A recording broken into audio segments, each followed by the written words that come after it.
All right, ladies and gentlemen, I'm Ryan Macklin. This is the Master Plan podcast. Today we're going to talk about freelance editing for freelance editors, because there's a lot of you out there who routinely ask some of us freelance editors out there, like, hey, what should we do about this or that? So, with no further ado, ladies and gentlemen, I present to you Amanda Valentine, John Adamus, and Lynne Hardy. Yay. All right, so let's introduce our panel of guests, starting with Amanda. Hi, I'm Amanda Valentine. I am now a full-time freelance editor. I edit for Evil Hat Productions and for Bully Pulpit and for Crafty Games and Fate Codex and lots of other stuff, and also some fiction. So I've been doing this for about 10 years. John?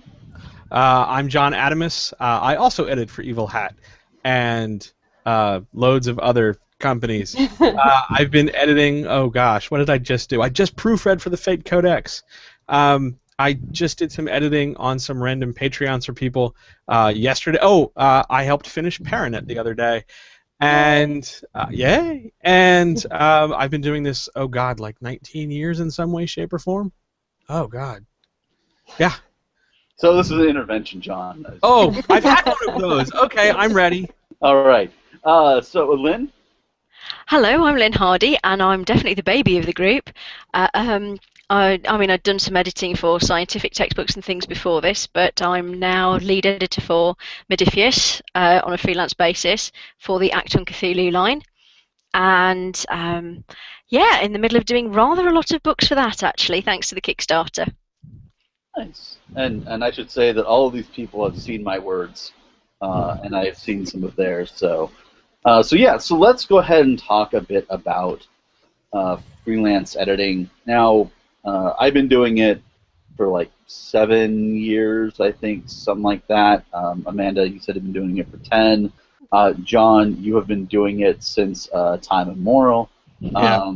And Lynne, you've been doing it for what, the last 2 years. 2 years? Okay, so still have like a good sort of framework for a good breadth of experience situations. So I've got some questions that I will totally happily take also more from the audience once there is an audience who's totally happy to ask questions. We've got a few questions, but I wanted to jump in with some general stuff, asking for whatever you're comfortable talking about. What's sort of been like one of your greater like pitfalls that kind of taught you like a hard lesson as a freelancer, as a freelance editor? And let us start let's start with John, because John is excited. Yes. John, you can tell two if you want. Oh no, I just have the one because it's horrible. I learned incredibly early not to pick a fight with the writer if the writer is established and an actual like big deal. Especially when you're new, you don't actually know everything in the universe, so you get smacked down pretty quickly and pretty hard when you aggravate a writer of some respect and fame, I guess would be the word. That was my first huge, giant fall hard on my face, and it taught me that I am both somewhat fallible and that we're more or less working together rather than being adversarial, and my job is not to grind the writer into like paste. It's more to help them do better at whatever it is they're writing. So is this, you picked a fight with somebody who hired you, or was this just a random pick to fight? I was given this task. This was like my first big, like, I'm gonna go do a famous thing, and I picked a fight with the writer. I called them lazy.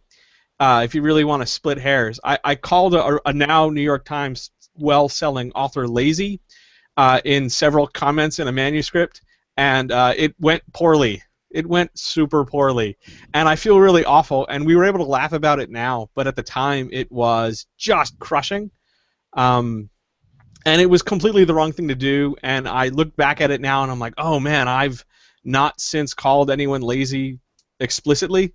So I've learned, but it didn't really do what I thought it was going to do, so I just stopped doing it. All right. So, does anybody have a something that probably won't top John's? Sorry. Hopefully. Um, I suppose the only one I've really got was because I'm in the unenviable position of editing myself and being my own boss in that respect is I wrote some stuff for one of the guides before I'd actually finished editing the rest of it and ended up having to cut a whole load of stuff that I'd done. So the hard lesson I learnt there is wait and see what the gaps are, then fill them in. Don't write and then end up having wasted an awful lot of your time for no good reason, really. Amanda? I think my biggest has been trying to figure out the role that I'm supposed to play. The way that I came into the industry, I was more of a partner with the people I was working with, and that's not always what people want you to do on a project. Mm-hmm. I've often overlapped a lot with the project manager, but if I do that without that explicitly being my role, then, you know, kind of like John was saying, you end up butting heads, not quite realizing the role that you're supposed to be in. Or if I have been hired on in a role where they want me to really take more charge and I don't, then we end up wasting a lot of time and things don't go the way that you want them to. Right. So a lot about defining parameters because the role of an editor is vast and can be many, many things. Well, and it can also very much evolve during a project, speaking Yes. of the Paranet papers. So that is something that also needs to be watched out for. Is are you supposed to do one thing, you know, 1 month and then shift gears the next, or even just like unexpectedly shift gears because of staff changes or something like that? We're like, Right. wait, we lost a writer. Could you also write for us? I'm like, that sounds like a bad idea. Okay. So that's sort of like one of the bigger sort of pitfalls you've had. Have you seen anything from other freelance editors that you've adopted as a really good practice for yourself?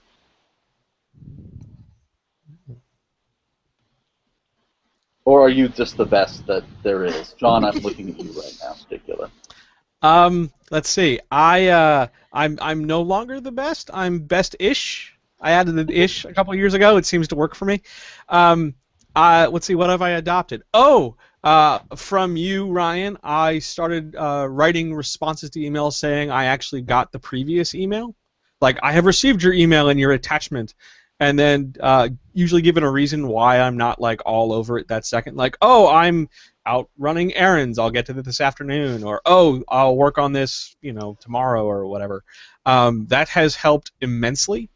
In that it just sort of helps me way more than letting the other. I mean, I'm sure it helps the person know that I got their stuff, but it helps me sort of schedule things so that it's not just okay at 9:22 I got this email and I have to start it at 9:23 because that was slowly pushing me towards a heart attack and I really didn't want to keel over dead. So being able to sort of segment my time really helped. I can say I stole from Amanda the general sense that most everything is fixable. Like, yeah, you can totally go call a writer lazy, and they'll totally take your head off, and you totally deserve it. But it's fixable because you just keep trying. No matter how grievous the thing, problem, whatever, it's pretty fixable. Whether that's an embarrassing fix for you or not is another story. But you can repair just about anything somehow. I think I'm learning constantly. It's hard to target like, oh, I learned this from this person, just because I am learning constantly from every interaction I have, and I have no doubt that I'm a very, very different editor now than I was 10 years ago, and that is to a great extent because of the people that I've had contact with. But it's been such a continuing evolution, it's hard for me to say, oh, I learned this lesson at this moment from this person. But I am no doubt a huge conglomeration of lessons learned from lots and lots of people over the years. Yeah, I'd have to say, definitely still learning. And as Amanda said, it's kind of hard to pinpoint sometimes where you've picked things up from. I'm going to hate myself for using this term incorrectly as if I'm a biomedical scientist, but it's kind of like an osmosis. You see something good, you pick it up. It may be subconscious more than deliberate, but yeah, you know I made some real mistakes on the Investigator's Guide and the Keeper's Guide because that was my first project of that scale. And fingers crossed I'm not making them now. So, do you guys do postmortems on projects once you've done, or do you feel like you're just sort of like running a treadmill and don't have the time for that? What's your process to reevaluate and sort of alter your behavior, your freelancing? It depends on whether or not I'm going to be working with that person again quickly. If I'm not sure I'm going to be working with them again, then my postmortem is probably not with them. It's with somebody else over beers, just sort of complaining about stuff. Yeah. But if I'm going to be working with them, then absolutely we're having discussions about how to make sure that we aren't retreading the same mistakes over and over again. So, what about you, Lynn? Well, me and Mahal, who's our layout guy, our genius layout bloke, we quite often sit there when the book's finished and it's gone out to PDF. We'll sort of go through and try and find all the things that working together, doing the proofing, the editing, and the layout that haven't quite worked, and trying to make sure that we've got a framework to make sure that we don't do the same things wrong again. And John? My postmortems are usually with some of the writers, especially on a bigger project where somebody wrote one piece and somebody else wrote another, and they all got cobbled together somehow. Usually the writers who either I worked with most recently or the writers I worked with most often. If one person ended up with five things to do and one person ended up with two, I'm going to end up working with the guy with five more often. And usually the post-mortem with another person is pretty clinical. It's pretty much like, oh, this really worked, I liked this, and it's very sort of dry, I guess would be how I would call it. And then the minute the other person is gone, my post-mortem becomes a lot of self-loathing and like, oh man, I can't believe I totally missed the whole, like, how did I miss the M dash? And what the hell was I doing with semicolons? This is stupid, I'm an idiot. And then it sort of passes for a while, and I usually go like take a walk or something, and then I come back and I go find another human who is not attached to the project and go, okay, this is what I've learned from this experience, good, bad, otherwise, etc. And then I usually just leave it alone because I don't always expect to run into the same people again for a project. And when I do, I can go, oh, okay, well, I remember last time this thing was a problem, so let's see if we can steer away from it. But usually I don't expect, at least on smaller scale stuff, to see more people like a second or even a third time. So usually my postmortems are very sort of compartmentalized. No.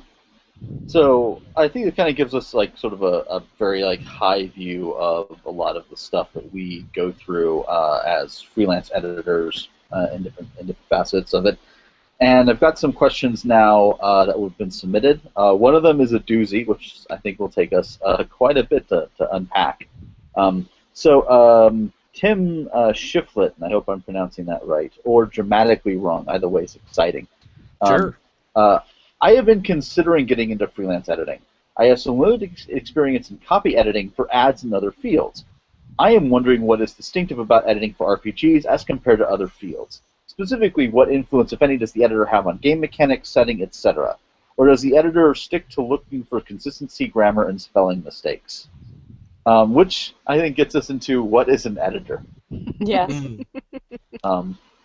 And I suppose I just cut that one sentence or so down to 4 words. That's editing for you. I mean, to start it off, I'll give the easy answer so that my guests can give the more in-depth ones. Yes, depending on your role and your relationship with the writer or publisher or whatnot, the answer is yes and all of the above. Does anybody have want to jump off on sort of either personal experiences regarding that or what they tend to tell people when asking about this sort of thing?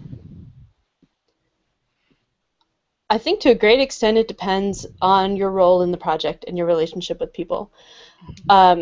I have seen there be very large issues when an editor comes in and says, here are all the things I think you're doing wrong with your mechanics, and here's how I think you ought to change this, and here's a new idea I have, and they were brought in as an editor, not a developer. Right. And that's actually a good point. There's a difference. There's other thing called developing. Yes, and often it overlaps with editing. And so you brought it up, Amanda, so you get to define it. Yay! A developer helps make sure that the rules work, and I think that that can be.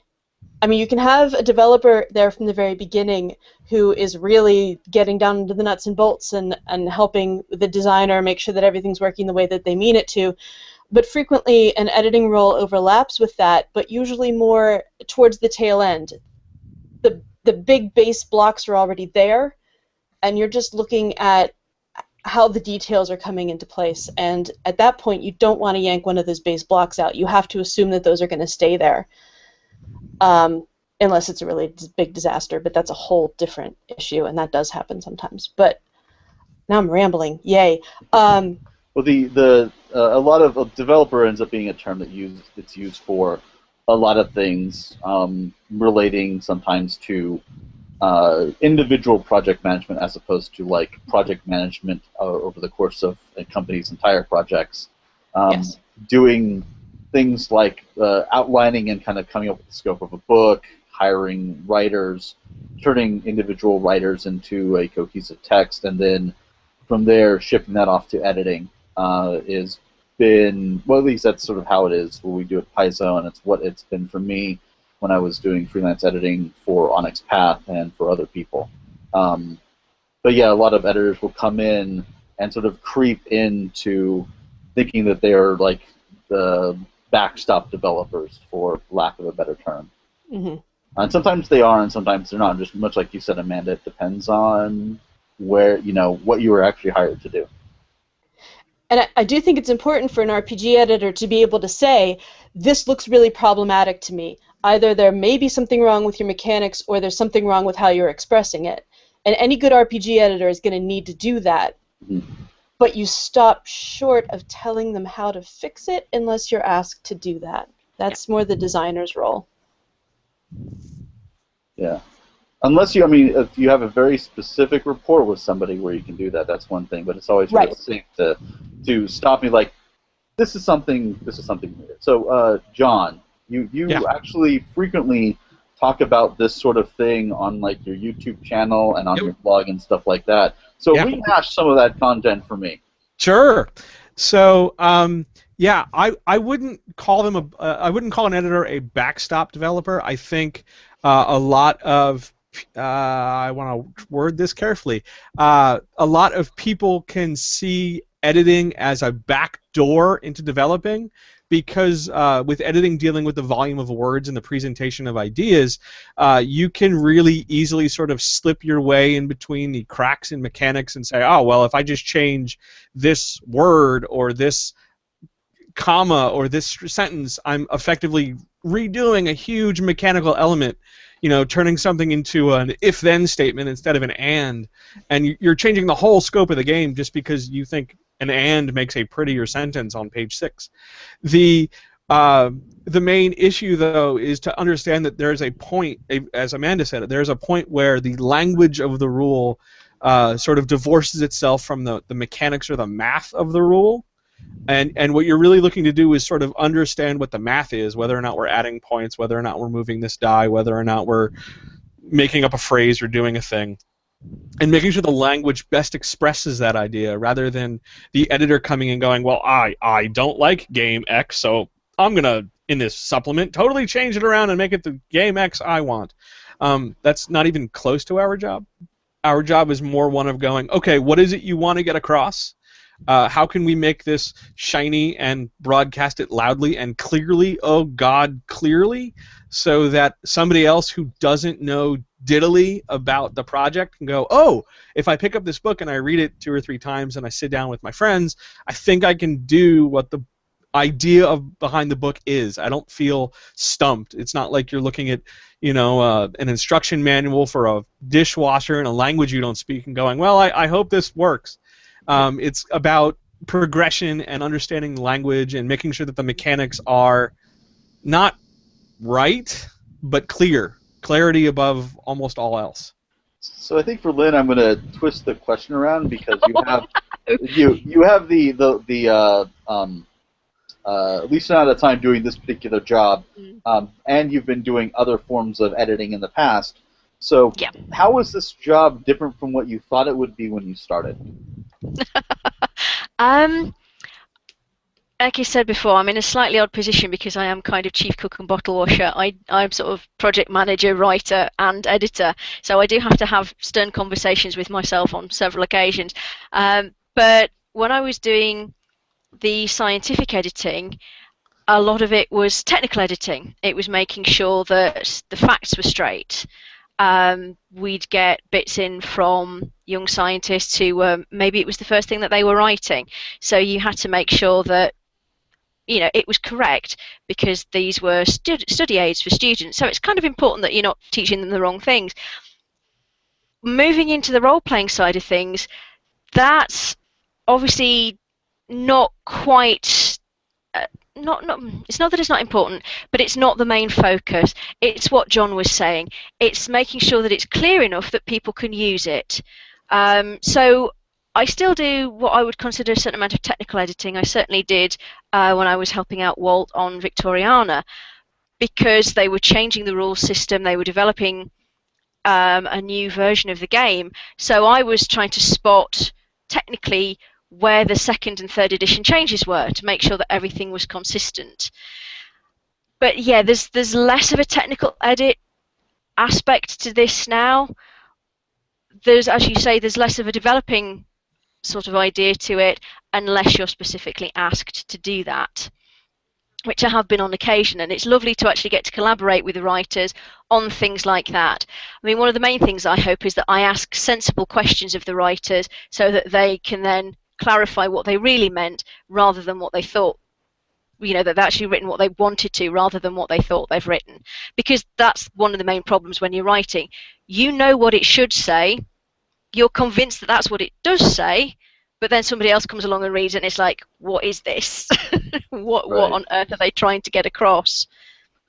Well, and I can speak from experience. You do ask really pointed and pretty good questions. Oh, thank you. And I've found that working with all of you and being on the other side of the pen, there's that sense where you're trying to arrive at is a third manuscript. You get the manuscript that the writer sends to you. You have the manuscript that you think it is supposed to be based on your reading, and then you get that third one, which is the melding of the two, and that's what ends up ideally being what gets laid out. So we've got your background, Lynne. You come in from the biomedical world. So John, Amanda, and I would say that I come in from software engineering world and sort of accidentally became an editor. John, what were you doing before, what led you to editing? What led you to suffering on behalf of others? I started off as a copy and speech writer because the people around me, specifically my father, sucks at being able to get ideas across to others in a way that sounds not like he's going to march down the main street of Paris with tanks. So in order to avoid sounding really draconian and really stiff, ever since I was in the 6th grade forward, I wrote really conversational speeches for him, to the point where people, when they actually would meet him, wondered why he didn't sound that way. It's because I wasn't handing him note cards. Then I started as a gopher, getting coffee and reading slush at a now closed New York publishing house, and started in fiction. What is slush? Slush is the politest non-swearable term for the manuscripts that fiction writers or non-fiction writers or any writers submit to a publisher with the hopes of them magically turning into a book and magically them becoming wealthy and able to retire with a mansion and a yacht. Slush is all the stuff that isn't any good. It's the stuff that eventually will get rejected 9 times out of 10, 8 times out of 10, and it accumulates this pile of slush, flotsam and jetsam, writing that's unclear, just junk that takes up space and detracts from reading the actually good stuff. So it falls to the gophers and the interns and the people on the very lowest rung on every totem pole to read that stuff, sort of either dismiss it out of hand because it violates whatever rules the publisher has in the first 5 minutes, and then quickly send out a very dry, formulaic, and vague rejection letter. That's how I started. It hurt. It bothered me every day. I was really bothered and annoyed by this. It was upsetting. I never got the joy of rejecting my friends, but I knew people who did, and I hated doing it. And I thought it would be a lot easier if somebody could just go to a writer and go, "This is why you didn't get rejected." So I started writing that, longhand on the bottom of rejection letters, and got fired for it, because how dare I write a specific reason as to why, Bob in Peoria gets rejected, as opposed to try again later. It would be, Bob, if you stopped monkeying around with your point of view in the first chapter, somebody could get past the first 10 pages. So they let me go. And I sort of floated around in sales copy for a while, writing marketing for really sleazy, skeevy things, and infomercials, because they'll take anybody. And after a while, got really bored with that, and they fired me for trying to be positive and not lying, and fell into game editing one day at a convention where I'm like, I can edit things, and I always like these games. Let's see if they'll hire me. And oddly enough, they did, and they haven't stopped. So you haven't been fired here yet? Yet. I've been fired from one project one time, and then they rehired me anyway. So Amanda, what is your background? Primarily education. I was certified to teach secondary ed, so I taught 7th, 8th, and 10th grade. And then I also taught freshman comp at Penn State for 10 years. So basically I learned how to edit by trying to teach kids how to write. And so it brings a very cooperative aspect to my editing, I think, because it's the opposite of the slush fund rejection letter. I can't just say, this sucks, we're done. I have to explain why, how it could be better, work with the writer in order to try to improve it, and I mean, that's the whole point of writing education. Did you ever the moment where you kind of wish you could Oh, have yeah. the opposite? Okay. So like John and Amanda are like mirror universes here. Yes. John cared too much, and sometimes you just wanted to turn off the caring. Well, Yes. sometimes it's like, I don't want to talk to you until you care. Once you care, then we can have a discussion. Yeah. But until you care, I don't know why I'm wasting my time writing all this stuff on a paper you're not going to read. Yeah. Yeah, it did get like that, because I mean, I was a college lecturer for a very long time, and there were times when I wrote more than the students, trying to get them to think about their writing, develop their arguments, look at what they were doing, and you just think, well, I've just written a really nice paper. When are you going to do one? Exactly. Oh man, if I was a college professor, I think I'd actually use that line. I would wait till I have tenure though. But Yes. Always. yeah. Okay, so we kind of have a sense of like where our backgrounds are, and I've got some other questions that I want to jump to. When you're beginning to work with a new, so somebody who's actually hiring you, new like author publisher or new publisher or whatnot, the people who are going to be drawing up the contracts and stuff. What are your early questions and early sort of caveats or just sort of blankets about how you work? I like going Amanda first because it's the way it is on the screen down here. This is to some extent a hard question for me to answer because I almost always work with people I already know. I'm very lucky to have been here for a long time. I tend to get my jobs through word of mouth. And so it starts out very casually, generally, like, hey, I'm doing this thing, I might need an editor, and we talk a little bit about what that means and all that stuff. If I'm talking to somebody fairly cold, which happens occasionally, I will usually spell out my expectations while getting a sense of theirs too. But my basic thing, if I'm just going to do a basic edit, I expect to read through it when it's mostly done. I expect some back and forth. I expect to see it after it's laid out. And I don't want to edit something and then throw it out there and not know what it's going to look like until it's reached book form. So once I'm brought on, I expect to be there to the bitter end because my name's the one that's on there, and I want to know what that's going to look like before it goes out into the wild. So I end up being a little bit of a control freak, I guess, as far as quality assurance on anything I'm working on. People who know me are used to that, but I think I probably seem a little overbearing to people who think I'm just going to check their grammar and then let it go. So, John? Usually the first thing I do, if I know, well, there's a difference between if I know the person and I've worked with them before, then it's more a matter of, okay, tell me your idea, let's get it out and get it sort of viable and malleable, and then figure out where I can come in and edit it. Like, if you're just going to spitball an idea with me, I'm happy to do that, and that's not a big thing, but that's different than engaging me to say, I've written 20,000 words, go poke this with a sharp stick. And it's completely different when it's somebody entirely new who I don't know at all, or who's come to me on some sort of stretched referral. I heard from so-and-so who heard from so-and-so who has a thing. And that usually turns into a very dry sort of, okay, what do you need me to do? When do you need me to do it? How much am I getting paid to do it? And how am I getting paid? Or if this is one of those situations where I'm not going to see a dime until you have a magic Kickstarter, then I need to be all up on you and make sure that not only am I promoting the hell out of the Kickstarter because I like the thing I'm doing, that's my paycheck. So please fund.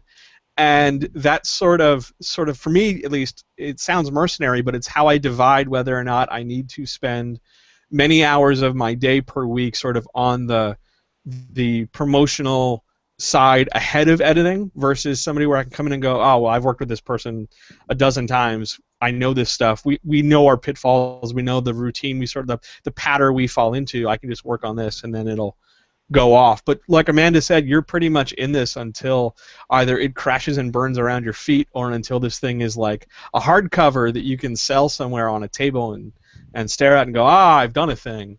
But I didn't always used to ask where the money is until I got stiffed. It became an even bigger deal when I started to do more than just editing in my life, and I wanted to do things like put gas in the car and go somewhere, or do a thing, or any move, or anything.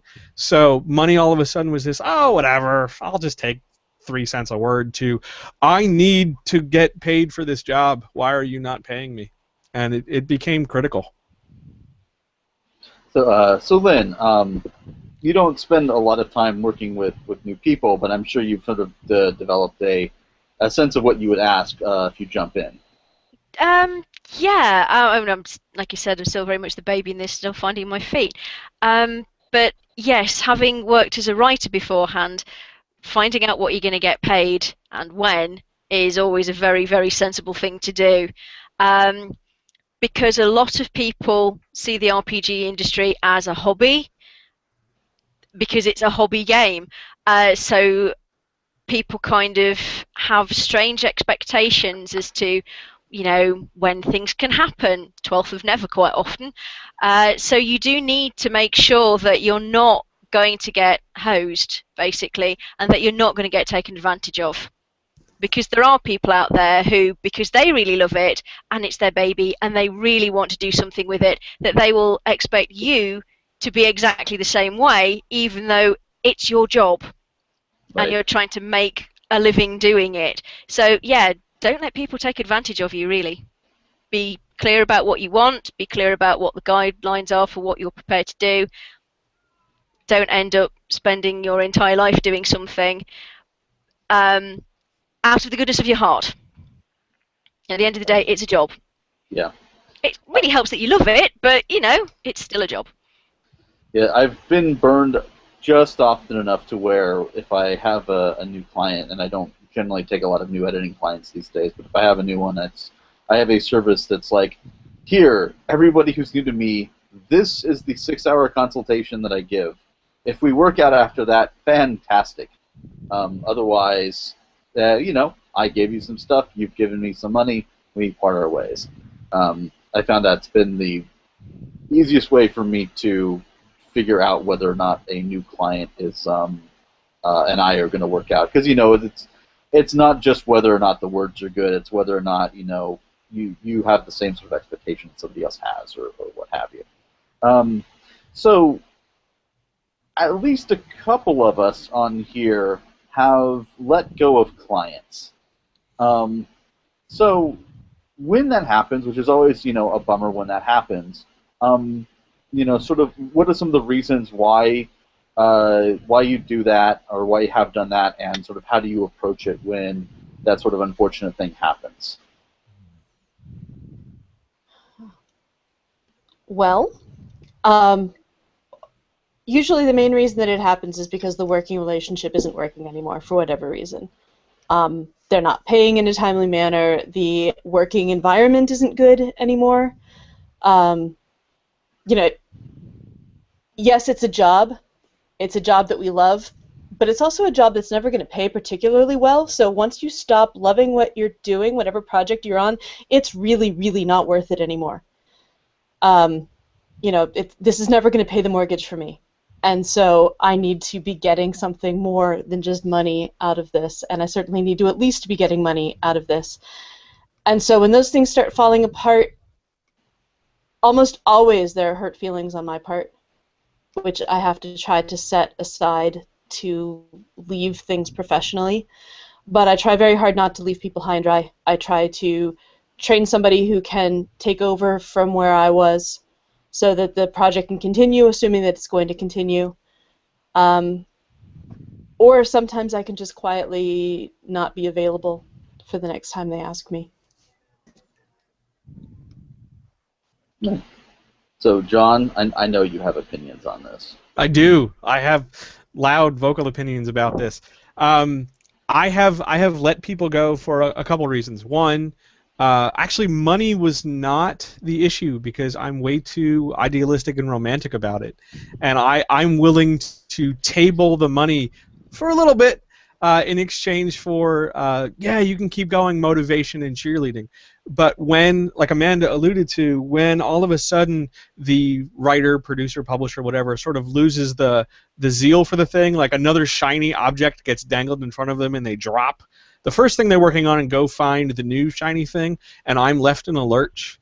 The first whiff I get where that's the case, and I've sort of sussed that out based on what, talking to them while I'm giving them feedback or whatever. The minute I sort of see the motivation wane and I can't pin it to a reason like, oh, I've got a terrible day job and it's just been a really rough week, or some actual communicable reason, I'm out the door. I'm immediate, like, this isn't going to work. If we're in this together, and that's usually my big thing, we are in this production together. If you are not rowing the boat right along with me, I'm out the door, because I can find boats who will go with me, and people who actually do want to, even when it gets hard. It seems to be an issue of difficulty. It's really cool to have a thing and make a game, and I'm going to make a thing, and I'm going to be a business, and I'm going to do this, and I'm going to be successful like these other people. And then it turns into like, oh, it's Tuesday. Oh, I have to write, or oh, I have to find printing, or oh, this sucks because there's shipping issues and it's expensive, and whatever the thing is. You got to be there for the hard stuff too. It's not just always rolling in large money vaults with piles of cash. It's tough, and the fact that this is my job, like, this does pay it did pay the mortgage, and it will pay when I move, and it will pay for my livelihood. It pays for the car. It pays for everything. So I need this to be more than just, I love it. It's, I love it. It's a business. We have to do this, and we are going to sweat our way through it. And if you drop the ball on me, teammate, I'm going to, get really mad at you, and then say something really stern, and I hate being stern, because I'm afraid I sound like my dad, which is way not cool. And then I usually either sort of say, like, here's the line, what do you want to do, and leave the decision to the contractor, because that's really their job, unless they're completely put off by it and they say, well, you can just go. Well, then I do, and I try not to burn the bridge. I've only burnt one bridge, and you know what, looking back on it, it's all right, because that bridge was pretty balsa wood and spit polish in the first place. So, okay, live and learn. And everybody told me that it was going to be that case, and I still did it anyway, because I had hope. I had vain hope that, well, it's not going to happen to me what happened to this other person in the situation. I'm different. No, it exactly happened, the same thing. Do you still have hope? I do. I still have hope. I have a firm hope that anybody can make anything given enough organization and motivation. I cling to that like a drowning man in a river. It's what I have left. I have nothing else other than self-loathing and this weird, strange, romantic hope. So yes, I will fire you if you drop the ball, if you disappear, if you just stop communicating, um, regardless of whether or not you've paid me. I can understand if you've paid me and you vanish because we're done. But if I still have to either get something from you, even if it's as simple as, hey, are we cool? Everything good? If you vanish, nope, I walk. I used to not, now I do. So yeah, but I try to hold on as long as possible in much the battered spouse syndrome, thinking that if I just try a little harder or maybe get the words on the table a little faster, I'm not going to get punched in the face. And that so often still happens to me. So Lynn, have you had to let anybody go? No, I haven't yet. I can't say I'm looking forward to it because I know it's going to happen. Right. One day. I just hope I remain professional through it. That's all I can really hope for, and that I don't burn any bridges. Well, I could say the easiest way to stay professional is to have somebody else on IM you don't have to be professional with while you're doing it. Yeah. And also to have them look over any emails or whatnot you have to send. Like, how bad am I? The thing that I'll sort of add to that is if a client is dragging their feet when it comes to returning materials to me, I make it very clear, like, the fact that this is a month late means that you've made like these other 5 projects I'm working on late, and so that's a point where I evaluate whether or not it's, if it's like in sort of a one-time they explain what's going on, then I will try to rejuggle my schedule as much as I can. But if it seems like a systemic thing, that doesn't indicate to me that they'll pay on time either, and it's sort of like. It adds to my stress level a lot when people return stuff in late. Like the reason that I'm late on a current project right now is because of another project that took a while to get back to me, and it suddenly was a hurry up and wait thing. And so that's sort of when basically my time isn't treated as important, and sort of become like the beta in a really cold relationship. Is when it's like, okay, well, this isn't working out for us. I wish you the best, but it is time for me to move on to people who do value my time more than you do. So we sort of like, tangentially brought up stuff of like, pay and contracts and things like that, and it's a can of worms. And if you guys do not want to answer it, that's totally acceptable. Although John kind of touched on it, but one of the questions I have. Is what's an acceptable and reasonable rate to pay an editor? And we'll say pay an RPG editor that is kind of doing the sort of editing that we've been generally talking about, as opposed to just copy editing. And John, you threw out at 1.3 cents a word. Yeah. I usually use 3 cents as my benchmark. It'll wobble up and down a penny depending on anything from I know you and I know money is a little tight and I'm doing you a favor by looking at this and sticking your project on my schedule because, well, I know you're good for it, but I know money is an issue, so we can stretch out the payment process. And then if you get really pissy, I guess would be the word, then it's not uncommon to have me kind of go, well, the kind of work and the kind of hand-holding and the stress this is going to give me, in our conversation, if I get sort of that red flag sense of this could be a problem, either the money's not going to be there at the end or there's going to be melodrama when there shouldn't be, then yeah, 4 cents might not be a bad idea. But I usually like 3 because it shakes out nicely for quarterly taxes, and it often leaves me with round numbers and checks, which sort of calms my OCD. But I think 3 is the way to go. What does someone get for that 3, give or take? Like, is it like when I edit for 3 cents, what am I giving them? Yeah. Like, is it like 1 pass of editing, or like what is it that you're? Usually it's 2 passes. Usually it's they give me a thing, I go through it to some degree, however long that takes me. That's their pass. but it might take me 2 or 3 passes on my own to get through that first pass. Okay. Then I hand it to them. They cry about it, argue about it, make the changes, don't make the changes, whatever. Then they give it back, and I do it one more time, usually with the changed material in place. And then from there, we talk again about, okay, do we want to get one more? Do you want to do 2 more? Is this, like, okay, we're going to put this on a shelf for a while. No, I think we're good. Let's go forward to art and layout and all that other stuff. But usually for 3 cents, you're getting me for 2 passes. Okay. And then if they want more, they can pay for more, and you can negotiate that sort of thing. We always, yeah, it's always negotiable. Cool. But you're getting 2 for 3 cents a word. Yeah, that's been pretty much my benchmark as well. Although lately, when I say we do take on a new editing project, there's been a couple where my fiance Lillian Cohen-Moore and I actually co-edit on things. So it's 2 cents. It's not 2 cents. It's 2 passes, but it's 2 passes from 2 different people, sort of working in tandem, and that's been fascinating. There's a project being kickstarted right now that I don't know if I can mention that I'm working on. But hey, there's only like 1 million Kickstarters out there, so you figure it out. That we're doing that tag team editing for.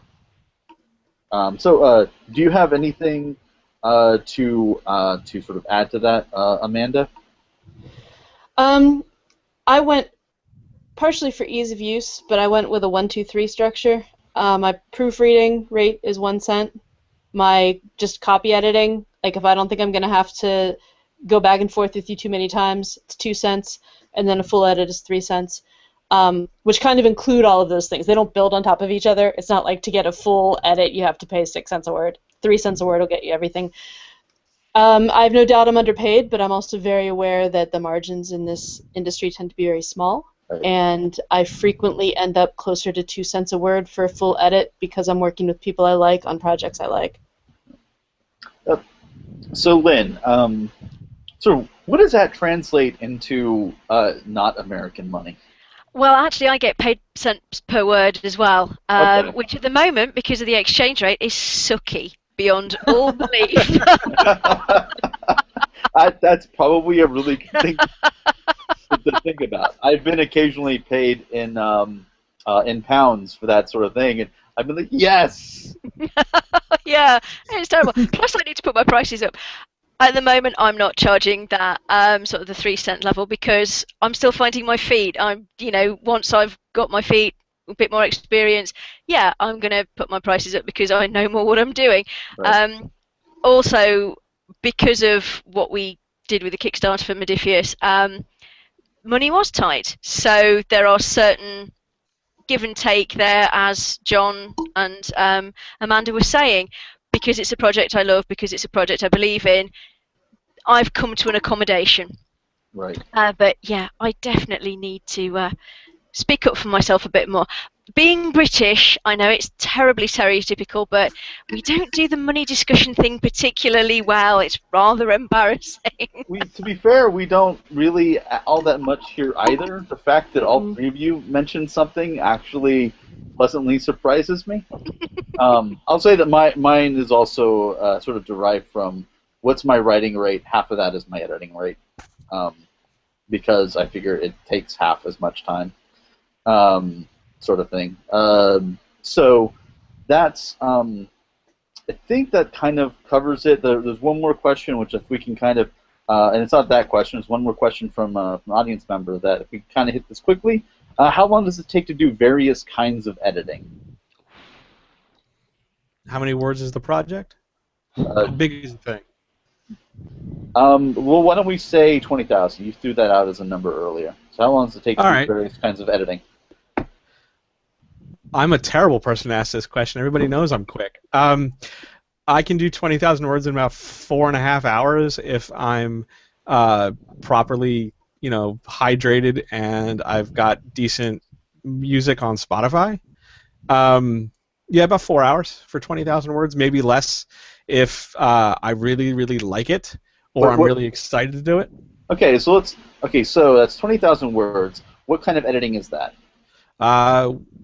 that's almost developmental. That's pretty intensive. It's a combination of grammar and copy, almost to line level. So it's looking at the text, looking for clarity, looking for organization, making sure terms are consistent, making sure things are all the way through the way you say they are up front.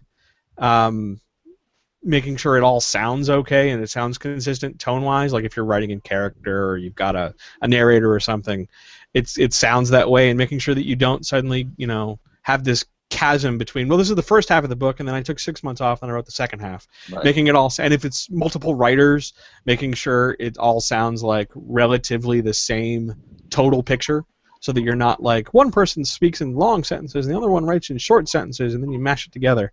So yeah, 4 hours, 4.5 hours maybe. Okay, for those of us who are mortal. Yes. How long would a project like that take for like that same sort of like developmental and line editing? For me, it varies wildly depending on what it is. If it's more narrative, setting and background, or if it's fiction, I can do that so much faster. If it's rules, I'm spending a lot of time going back and checking things and, okay, does this add up and all of that kind of stuff. And that can take me an incredibly long time. I work from home. I have 2 kids. It's hard for me to break down how many hours did this take. It might have taken me, 5 hours over the course of 3 days just based on how life was going. So it really varies on so many things for me, but fiction, which I'm really starting to get more into and which I really, really enjoy, I can do infinitely faster. RPG, especially rules, it can really be a slog. I kind of find I'm not exactly the opposite, but I definitely have the, like, where I just keep all of everything that I've read previously in rules in my head, where I'm doing less cross-checking, except when something is totally, weirdly, 2 writers wrote broken. So, Lynne, 20,000 words. Oh, sorry, Amanda, you were... I edit for so many different systems that I have them all confused in my head, and I have to cross-check always. That's pretty fair. My day job's editing for one, so that admittedly is a lot easier. And I made the other one that I work on, so that not as easy as you think, because I have to go back and wonder, like, oh wait, did I actually write that, or is that just in my head from after it got published? So Lynne, 20,000 words, which I know you worked on well over 20,000 of mine. So But you were a joy. I am flattered, and will just say that because I am the host right now, you were saying that out of British politeness. Oh no, seriously, trust me. You were a joy. Okay, that is definitely talking about somebody else then. That's no, but seriously, 20,000 words, sort of a general average sense between a joy and not a joy. Well, a joy, 20,000 words, provided I'm not being interrupted to do other things like lay out books at the same time, which quite often happens these days. Not too long. I mean, if you've got a good writer who knows what they're trying to say and has actually managed to say it, then yeah, it doesn't take a huge amount of time to do 20,000 words. If you've got a bad writer or a writer who's been really flaky, who hasn't communicated well with you, who has ignored you most of the time, so you just have to go for the whole benign dictator thing. There has been an example recently where it took me a week to do one not particularly large chapter of a book because so much of it had to be rewritten because they'd used the wrong rule system. They'd contradicted themselves the entire way through the chapter. The same person belonged to several different things at the same time, and it would change on a paragraph by paragraph basis as to who they were working for. And the fact that you can't go back to them because they're so late giving you it in the first place, it's kind of, that was a bad week, that one. That was a really bad week. So now I understand the metric for what's a joy and not a joy. So I'm thinking far less of myself. So, John, you were laughing during that. Yeah. It's hysteria. Yeah, it's there are few things worse than a writer who sort of creates a thing or gets you on board to do a thing, tells you how excited they are, tell you they can't wait. Then you work with them on a deadline. You're pretty confident the deadline's good. They keep telling you the deadline's good.